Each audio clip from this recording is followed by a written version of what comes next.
I really did have a huge passion for all these paranormal subjects my whole life. Where my awakening really took off, that a close friend of mine showed up one day, and he was white as a piece of paper. He proceeded to tell me everybody in the higher echelons of NASA was well aware that extraterrestrials were real, that they had come here, they had landed on Earth, that we had recovered technology from their ships, and that much of our modern advancements were a direct result of this cosmic inheritance. You were born into this body with these dispositions, personality types. You had these experiences for a reason. We chose the trauma that has happened to us as a boot camp. As you expand in awareness, you start taking in these other dimensions, and contact is a natural occurrence when that happens. This is where we can really wake up, because when it comes down to it, we have to win the war ourselves within our own consciousness. People hearing for the first time that this information exists, and for those that hear it, it's life-changing. Most of the mind control and control grid that's going on is self-imposed. Once one person starts researching and that domino falls, a bunch of different people are affected by this information. All of these things are happening, and then we have a whole spiritual aspect of this. We don't even know our own potential as human beings.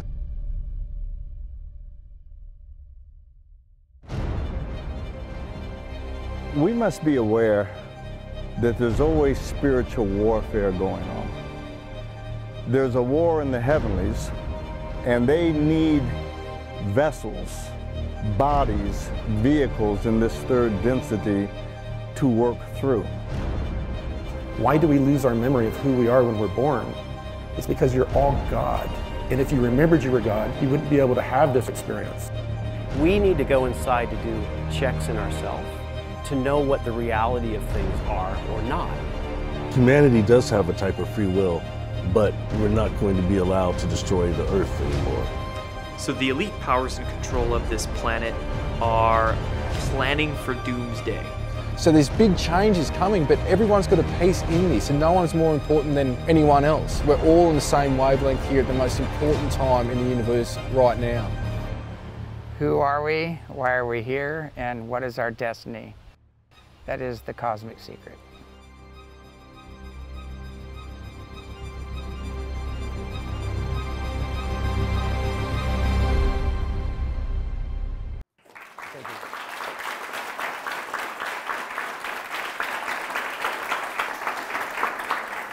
So do we have a microphone to do Q&A? You mentioned the 13 bloodlines. Can you talk about that? And is the Rh negative factor anything to do with it?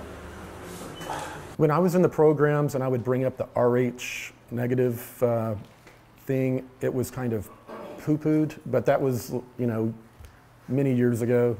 The scientists didn't really subscribe to that very much, but the 13 bloodlines were bloodlines that were put in place by these pre-Adamite groups that were running the earth for a long time. And to this day, you know, many of the major leaders are tied in bloodline-wise to them in some way. So these are the 13 groups that run the world and believe that they are not humans. They're here, and we're basically their higher forms, and we're just some hairless apes that they manage. Is pretty much how they view us. Hey, how's it going, Corey? I remember you talking about, I think even on the live Edge of Wonder stream, about the follow-up to Above Majestic. I was wondering if you could go into some details on some of the content that you're some of the content is what's happening here. We're actually shooting some extra content that we hope to use for the movie. But yeah, we're going to cover a lot of stuff. We're going to cover the electric universe. We're going to cover the solar Flash, Ascension, and the secret space programs, how they all relate, the 13 bloodlines, how they're connected to the pre-Adamites that were Atlantis. We're going to talk about the different solar cycles that occur and the mini-novas that they produce, how that relates to ancient texts that talk about the sun erupting, and we're also going to tie it into more contemporary information like the secret space program, how the secret space program developed. NASA, I'm being told, was the concept was to create NASA to find out that if the information that they had in their sacred and secret texts was true, that there was a solar event that destroyed quite a bit of the solar system, on a cycle. They wanted to go out and find evidence of this. Well, the secret space program went out and easily found this evidence. But how do you hand that down to scientists and researchers that are more mainstream? You can't, because it's classified. Where did you get this information? You can't tell them. So they needed an in-between. They needed NASA to send up these rickety rockets to the moon and send guys around in golf carts looking for basically black glass, mass that came from the sun, and they found it. They brought it back. They studied it, and they confirmed that indeed the sun on a periodic basis releases a huge amount of matter and energy. And when that happens, it shoots the mass out, and it happens in cycles. They can't say that this cycle coming up, it's going to be the worst one ever. They don't know. There are the solar events. You have a sphere, okay? And then you have mass exploding off in all directions. Well, some of it gathers together and clumps up, and then there's open areas where there's heat and plasma, but not material. It's kind of, and if we're lucky enough to be in the orbit to where that more open spot is, less dense mass shooting from the sun, then we're going to have an easier time. It's not that it explodes uniformly from the star and just destroys everything as it explodes out. So they can't really predict how bad it's going to be. On Suspicious Observers, they speak about this Adam and Eve document that the CIA put out, where they put out the study about what would happen on for a pole shift, which would be the byproduct of the solar event. And it was the worst case scenario, the wind blowing at 700 miles an hour across the earth, oceans leaving their basins and covering the highlands. That was the worst case scenario, and it could be anywhere from a moderate event to a devastating event. Either way, it's going to be a bad day on the planet Earth. But I'm told that the sun, everything's connected. Our mass consciousness has a direct effect on our star, and our star has a direct effect on us. And the interaction of the two can determine what type of event this ends up being energetically. If we have our mass consciousness has an effect on the sun in the right way, the right time, as it's going mini-nova, then it has a direct effect on how it explodes and how severe the experience is. So we do have power in the situation. That when you talk about earth changes and cataclysms, you feel so small and powerless until you understand truly some of the stuff that Dr. Sala was talking about yesterday about the atoms being black holes and wormholes. You're being held together by wormholes. If you wanted to, you could allow those wormholes to collapse in any direction you wanted and travel. Well, we just haven't learned to do that because we've been kept ignorant of our power. And we have the power to have our mass consciousness has the power to affect the sun while it's going through this event.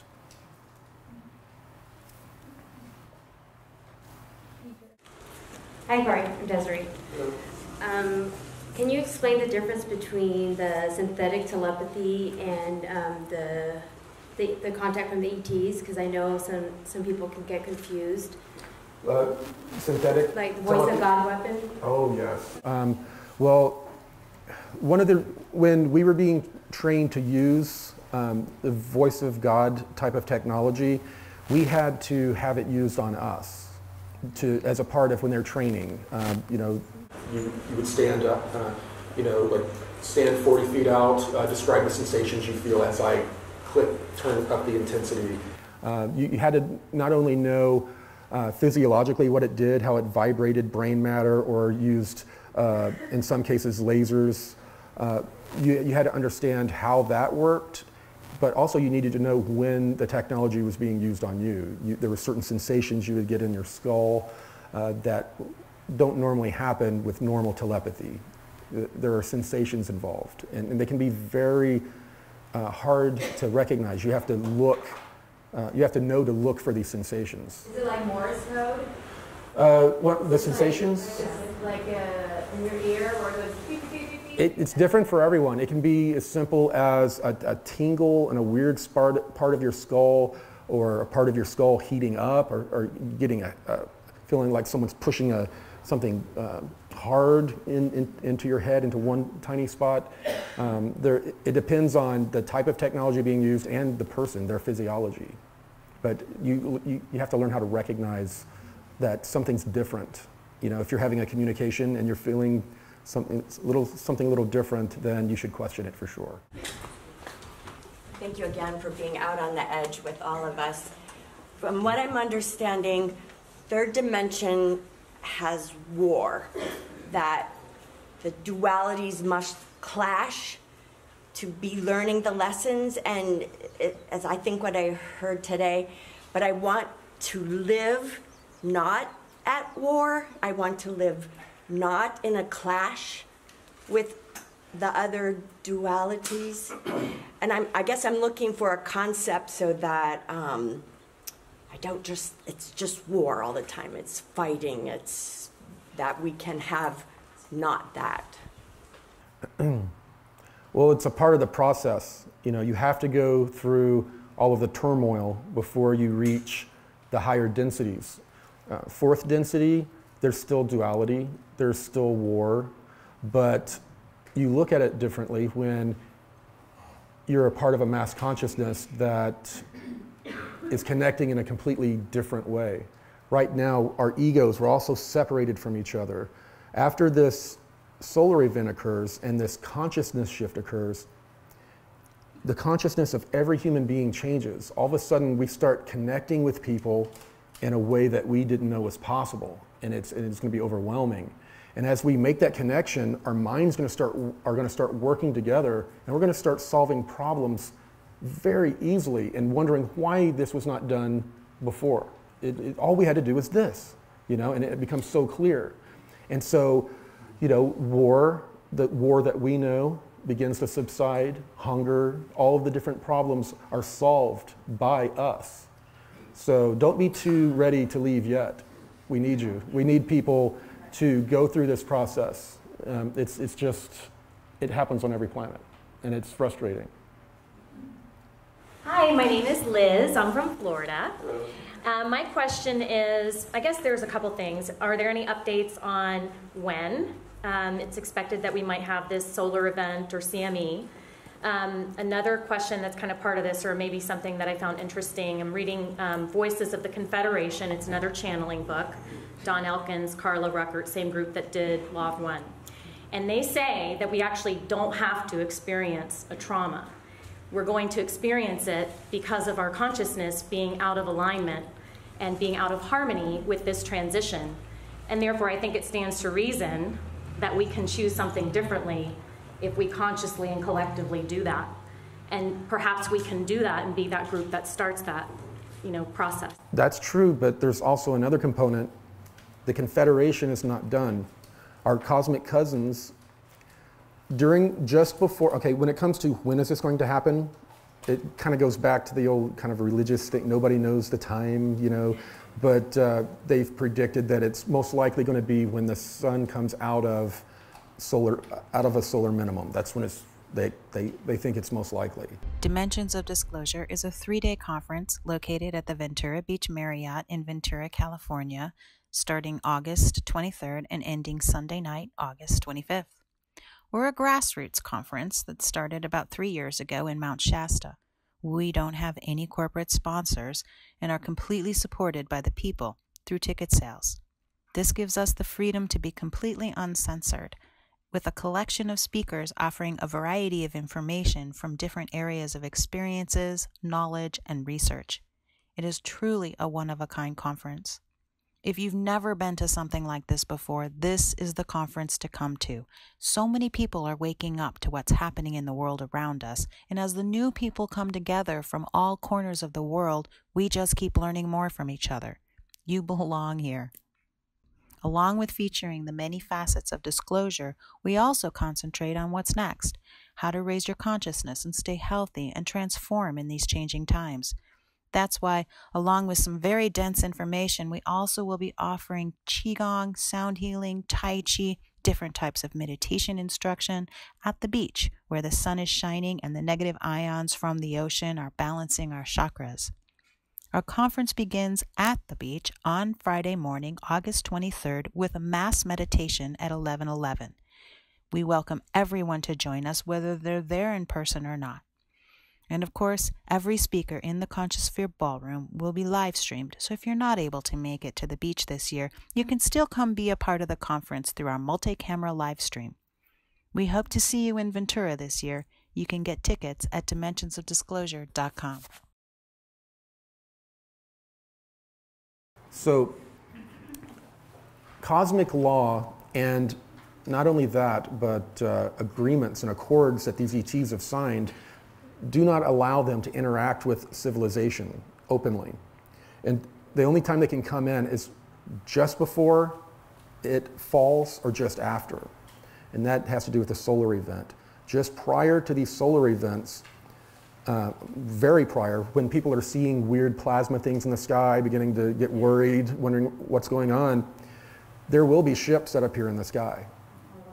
And but it does not affect cosmic law because it's already past the point of it's going to happen. And then that's when they took the Mayans into the inner earth.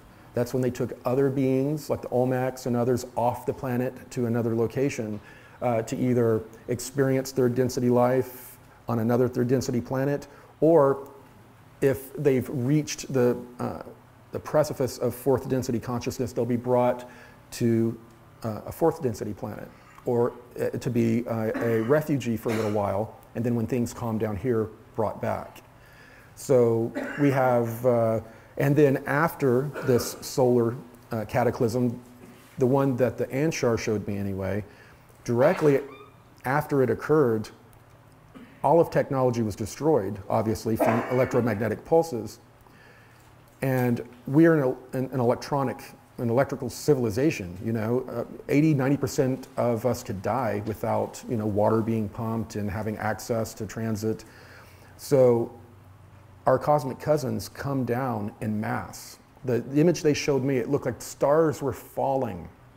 There were so many ships coming down all over. It literally looked like stars falling.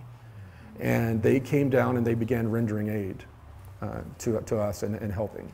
And so they literally physically take people off the planet? Yes, they do that as well. And people who do perish in some of the earth changes or cataclysms, their spirits are much like what we described in the Law of One. They're brought to another third density planet to experience another cycle and to try to graduate.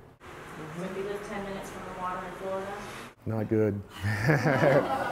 There's a reason I moved where I did. They showed me, yeah. And I fully believe that our consciousness can have an outcome, change the outcome and have an effect on it. but at the same time, I'm making preparations.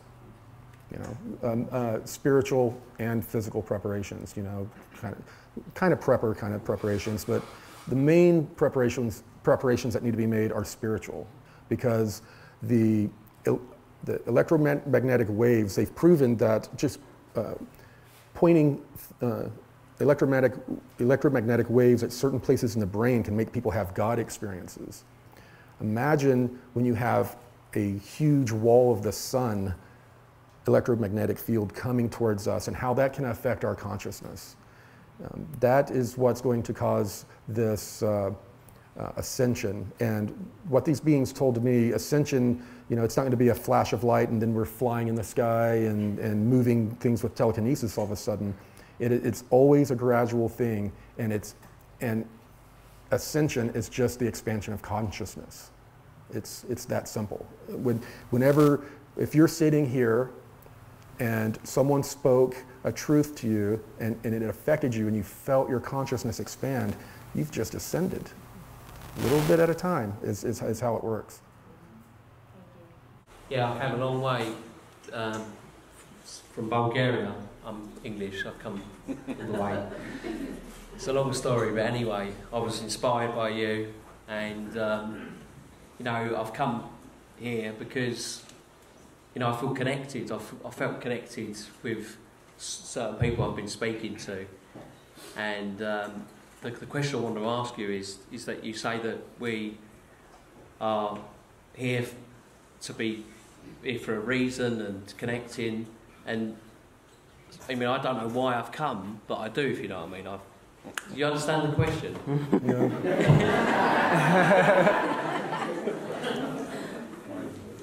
Well, I've spoken to people around and I feel very connected to them, and the point I'm trying to make is that you said that we're here, all of us here, for here for a reason.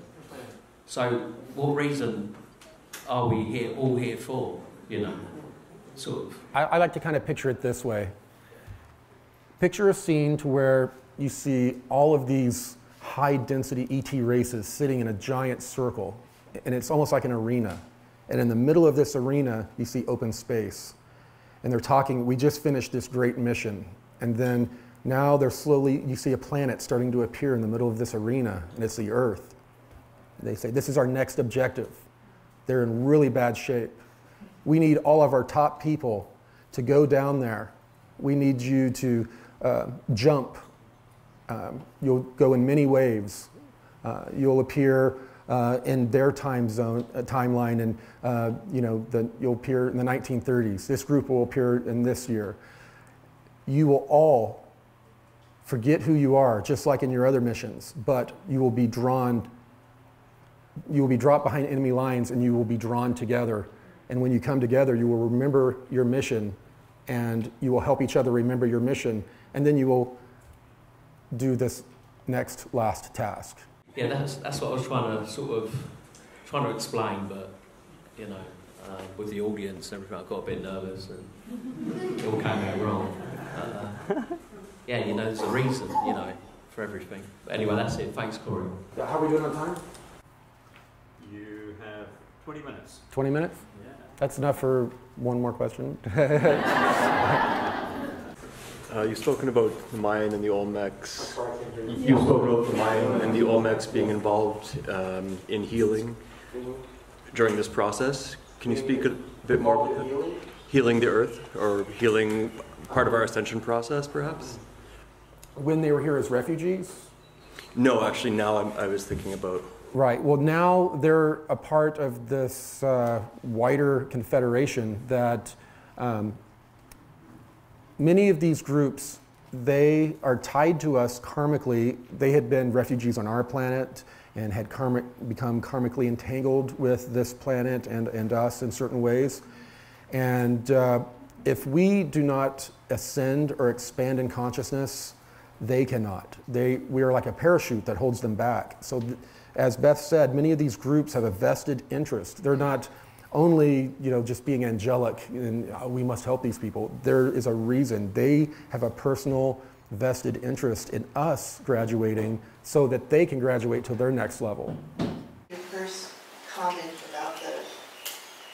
owners of the 22 genetic experiment beings who created us and the planet. When you say they're looking to give over control of the experiments to us, what does that mean? Because when I hear what you and David talk about with the ball and the 13, it seems like we're already controlled. We're already deeply involved in the control system of Earth beings. So usually, if you're going to have slaves, you're going to have some of the slaves manage the other slaves. That's just how it is.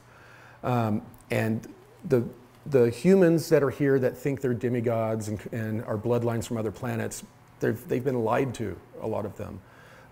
They're just us. And they've been told that they're above so that they will have the disposition to control us. Now, that's completely different than what I'm talking about with the Confederation. Once the solar event happens, we have aid rendered to us. A part of that is what we call a full disclosure. We will have access to technologies that are not susceptible to the solar emissions that have been suppressed, to different truths and knowledge about humanity that will change our perspective. We'll be shown that we have technologies to change our genetics. The human body is a very easy thing to manipulate, and we get carried away with that for a while, from what I'm told. And, you know, it's all a part of a process. But, and then the most important part is the spiritual component. Us having that expansion in consciousness connects us in a way that all of these religions that serviced us so well in the third density existence are just going to fade away. They're going to have, they'll have no use. They'll fade away because we'll all be connected in a way and that is completely different, and we'll have an understanding of the cosmos and the one infinite creator and our place. So it makes self-management a lot more realistic when you're that empowered.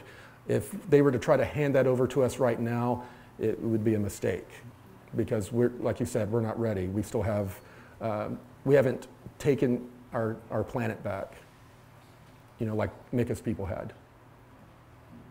Does that answer your question? Yeah. Okay. Some time ago, you met the New Guardians as the Blue Avians and the Gold Triangulated guys faded out. And then on Jim's Unknown Light Warrior show, you said they hadn't been in contact with you since. Have you had any contact with them since then? Not with them, no. Wow. Okay, that's what I wanted to know. Yeah, they didn't seem that interested in me. What happens to our second density companions, our pets and animals, and things like that? They are given the same opportunity to graduate. I have a dog right now that I call a third density dog. I mean, it's weird. I've had many dogs in my life, but I've never had one that was basically a mute human that couldn't, you know, it's amazing. But we're seeing a lot of changes with animals happen as well. They're going through this graduation, and they could be relocated to other planets by these ET groups. As I've talked in the past, there are groups that come here, ET groups that come here, that don't want to have anything to do with humans. They're studying plant life, animal life, and they're a part of that part of the experiment of Ascension. Because this is what I was told, that the one infinite creator, and I've said this many times, decided that they wanted to understand duality, not from one perspective, but every possible perspective. Like walking into an arcade, dropping in a coin, sitting down and playing every character in a game, all at the same time. That it's experiencing things from the perspective of this bottle, you know, from soil, rocks. Everything is having an experience for the one infinite creator. And as the point is to not remain there, but to start going back up the ladder to where ego and self, you go to higher self, to where ego and self drop off and you just have the higher. You rejoin, you ascend back to the one infinite creator, bringing all of your experiences and all of this information back with you. So it's kind of, you know, the one infinite creator exploded out, but it's all coming back to the one infinite creator. Where we are right here, 19.47 degrees, is a uniquely powerful place on the planet. It's the place of energy upwelling. And I'm wondering if you have any information about the original Hawaiian culture that was here. Their oral history says they came from Kahiki. The missionaries interpreted that to be Tahiti, but in the old Hawaiian it means the big land. They came from the big land. Wow. And in their mythology, the gods came from islands floating in the clouds down through the vortex in Kealakekua, meaning pathway of God, onto land and made babies, which were the Ali'i, which are descendants of God. So I'm wondering if you have any information about that original. No, I don't. I did receive some interesting information from Dr. Sala, who I think Angelique provided to him. It had to do with a mountain in Maui. What was the name of it? Haleakala. No, Iao Valley. Yeah, you're messing me up.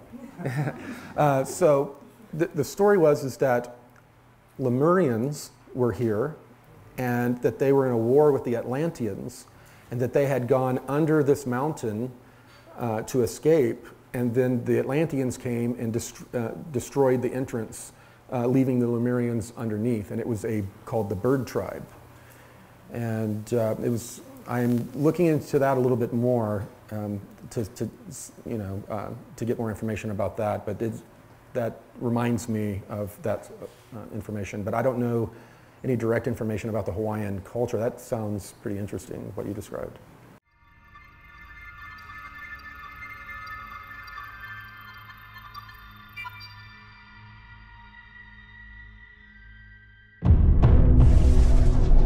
Our differences worldwide would vanish if we were facing an alien threat from outside this world.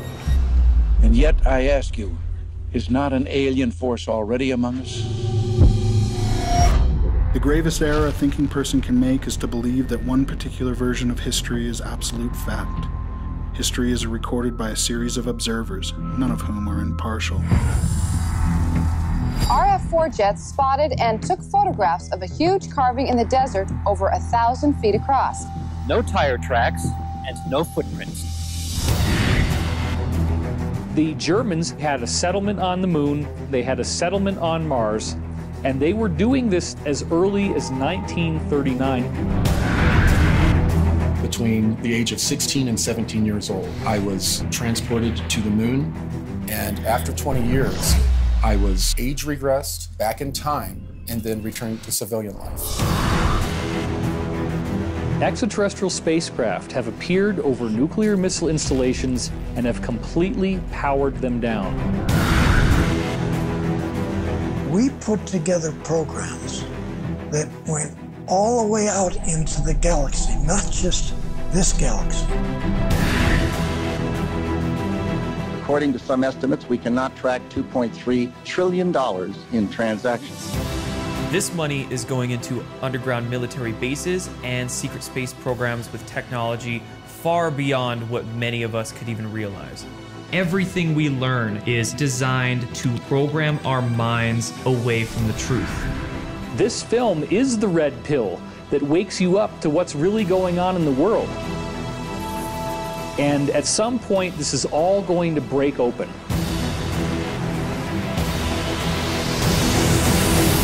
The more you get involved, the more compromised you become. They may actually kill you.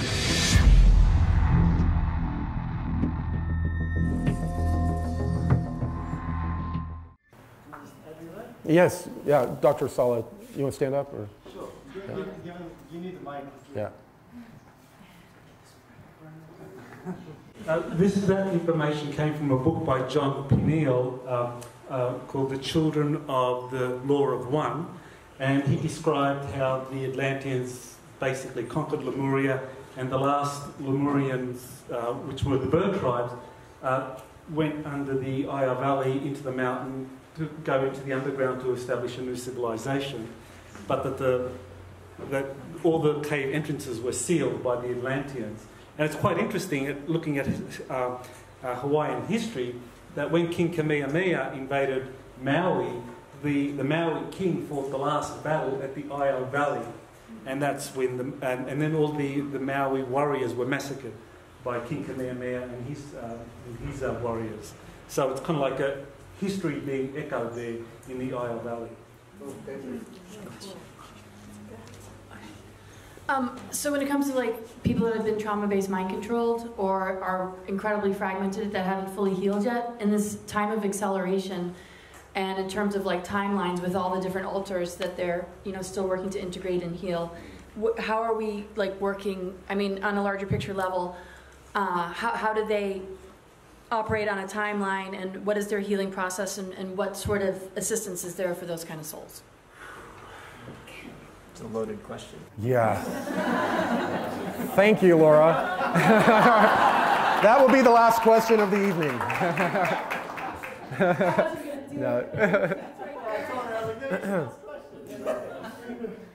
During all of the cosmic energies that are coming in are affecting all of us.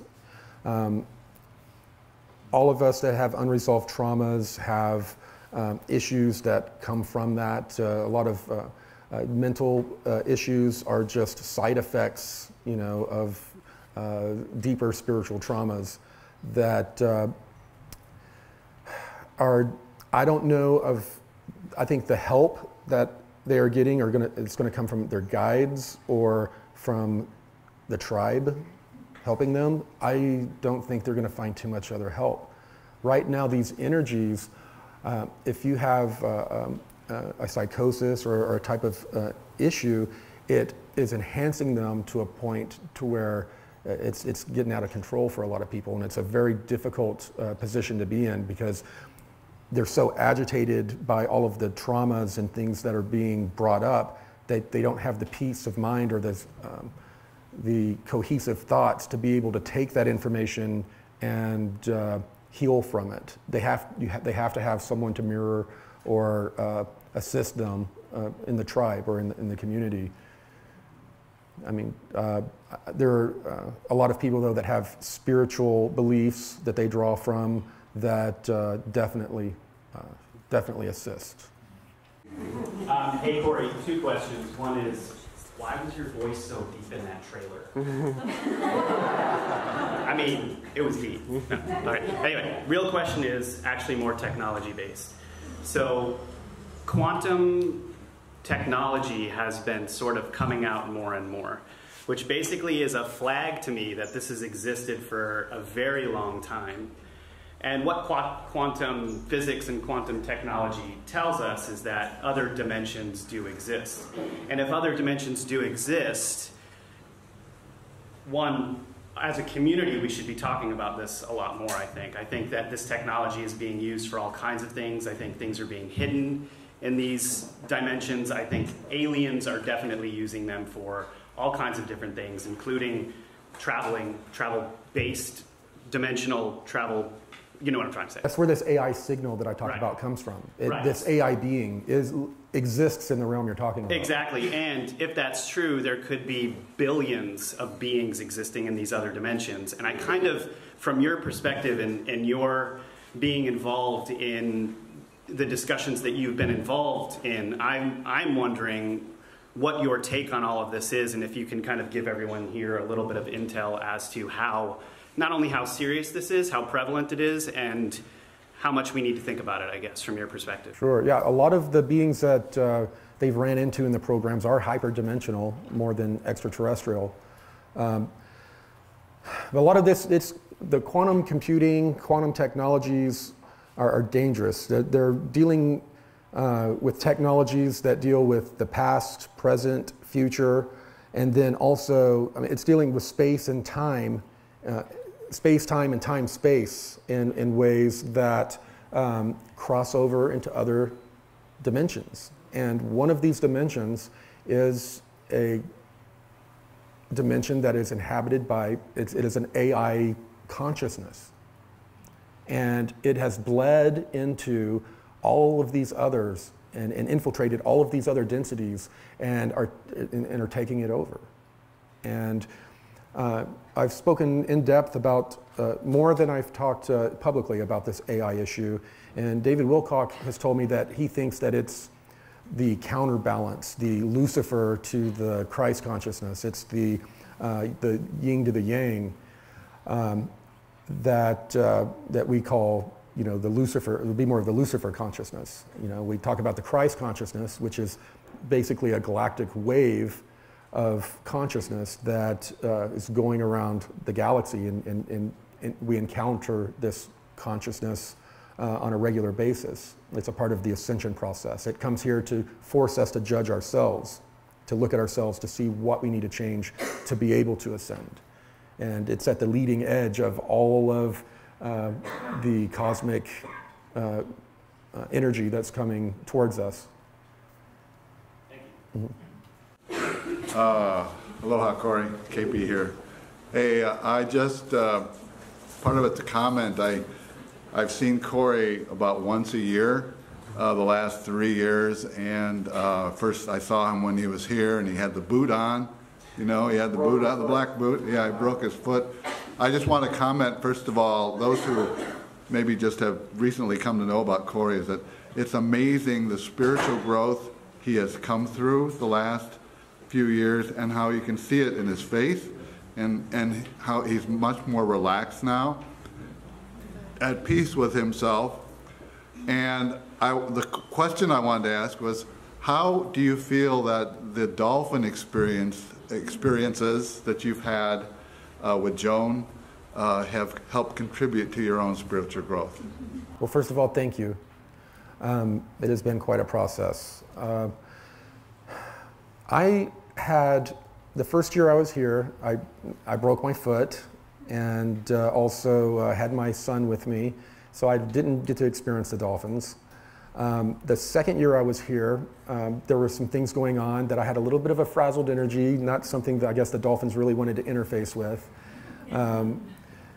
And I brought that with me into the water. That's something for everyone here to keep in mind is, before you get in the water, try to clear yourself. Do a meditation and try to clear yourself, because they are so sensitive. They pick up on anything.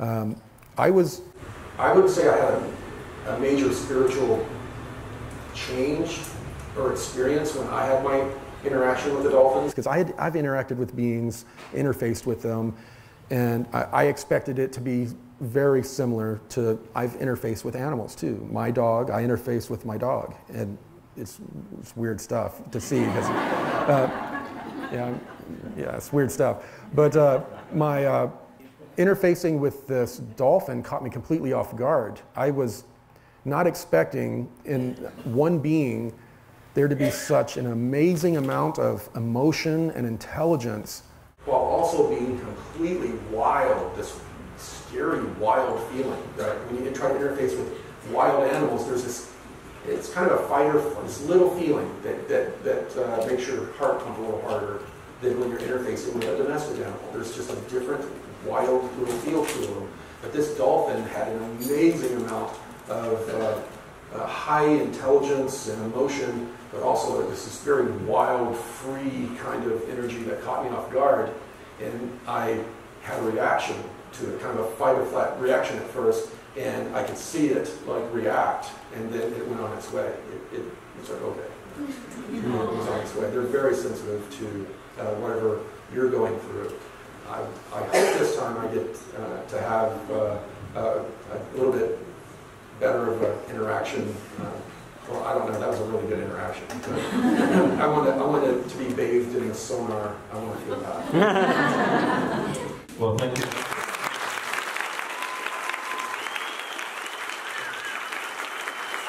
I still want to get my question in. What do you believe the dolphin's role, from your perspective, is?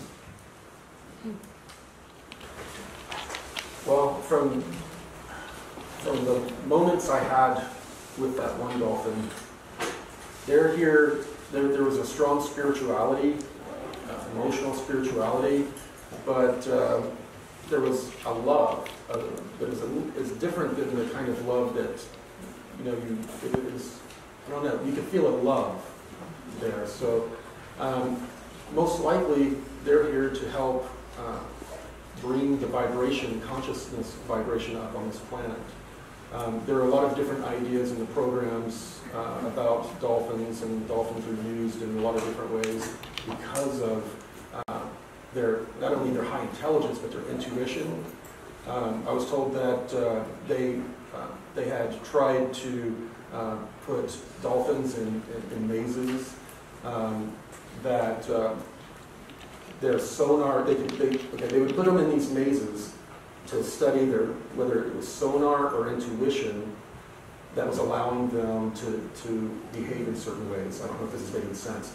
And the way the mazes were set up were to where it baffled their sonar after like 1 or 2 turns.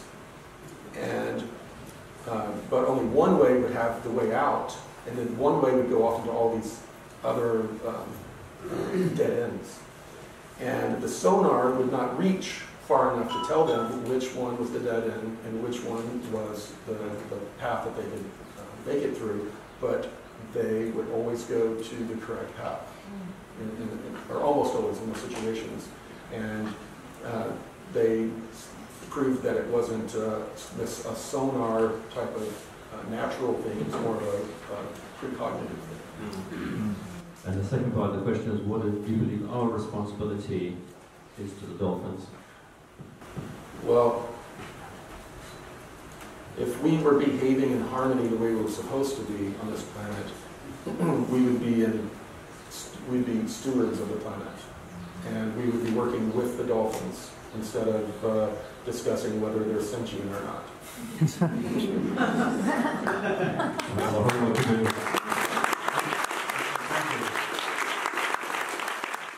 Thank you for watching the Sphere Being Alliance channel. Make sure you click on subscribe and smash the bell to make sure you're receiving all the new content from the Sphere Being Alliance YouTube channel.